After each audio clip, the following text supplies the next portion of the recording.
প্রিয় দর্শক, দেখতে দেখতে ফিফা বিশ্বকাপ শেষ হয়ে গেল।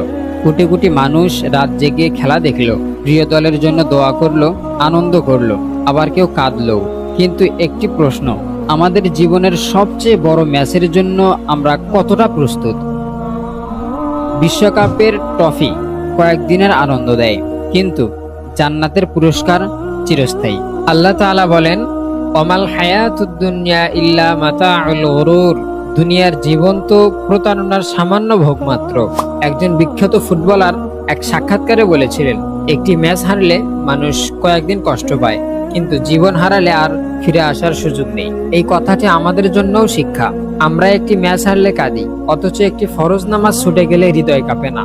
রাসূল সাল্লাল্লাহু আলাইহি ওয়াসাল্লাম বলেছেন, কাইয়িসুমান দানা নাফসাহু ওয়া আমিলা লিমা বাদাল মাউত। বুদ্ধিমান সেই ব্যক্তি যে নিজের হিসাব নেয় এবং মৃত্যুর পরের জীবনের জন্য আমল করে। বিশ্বকাপের ফাইনাল শেষ হয়েছে, কিন্তু আপনার জীবনের ফাইনাল বাঁশি কখন বাজবে তা কেউ জানে না। আল্লাহ তাআলা বলেন, কুল্লু নাফসিন যায়িকাতুল মাউত। প্রত্যেক প্রাণী মৃত্যুর স্বাদ গ্রহণ করবে।